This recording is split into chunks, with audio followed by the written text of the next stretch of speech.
নমস্কার, আমি কুণাল। রেগে যাবে কুণাল ঘোষ, রেগে যাবে কুণাল ঘোষ, রেগে যাবে কুণাল ঘোষ।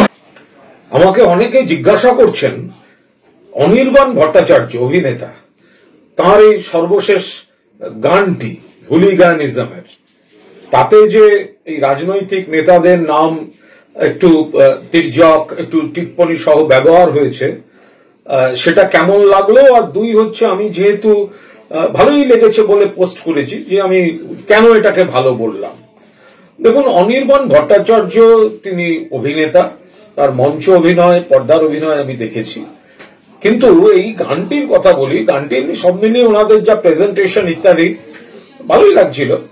আর দু নম্বর হচ্ছে, উনি যদি রাজনীতিকে বা সমকালীন ইস্যুকে আনেন, উনি আনতেই পারেন, সেখানে আমার নাম রয়েছে, সেখানে একটু তির্যক কিছু বিষয় আছে, একটু টিপ্পনী টাইপের আছে।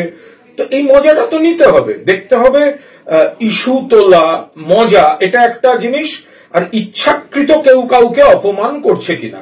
আমার মনে হয়েছে যে অনির্বাণ ভট্টাচার্য এবং তার সহশিল্পীরা যা করেছেন তার মধ্যে কোনো ইচ্ছাকৃত অপমানের উদ্দেশ্য নেই। তাহলে আমি খোলা মনে, একজন অভিনেতা, তিনি ভালো গানও করেন, তার চেষ্টাকে আমি সেটা স্পোর্টিংলি নেব না কেন? তাতে যদি আমাকে একটু টিপ্পনী বা কোনো একটা ইঙ্গিতপূর্ণ কিছু থাকে, তা আমি সেটা কেন খোলা মনে নেব না? ফলে আমার ভালো লেগেছে, আমি সেটাই ফেসবুকে জানিয়েছি। তাই এই ধরনের এক্সপেরিমেন্ট, একটু নতুন ধরনের মোড়কে, একটু পুরনো ধাঁচের গান, তার সঙ্গে একটু সমকালীনতাকে যে মিশিয়ে দিয়ে যে অনির্বাণ যে চেষ্টা করেছেন, আমি অন্য কোনো ইস্যু এর সঙ্গে মেশাচ্ছি না। আমি বলছি, আমার নামে টিপ্পনী থাকলেও এই মজাটা নেয়ার মানসিকতা কুণাল ঘোষের আছে, আমার ভালো লেগেছে, বাস, দ্যাটস অল। এই আমাদের দোষ। কি দোষ? গান বাজনা করতে এসে এসব কথা বললে রেগে যাবে কে? রেগে যাবে কে?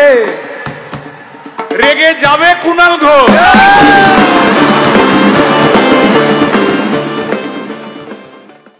দাবি ত্যাগ এই চ্যানেল কোনো প্রচার করে না হিংসাত্মক, ক্ষতিকারক বা অবৈধ কার্যকলাপ। এই চ্যানেল দ্বারা প্রদত্ত সমস্ত বিষয়বস্তু শুধুমাত্র একটি শিক্ষামূলক উদ্দেশ্যের জন্য। ধন্যবাদ। শুভেচ্ছা টিম আমার বাংলা নিউজ।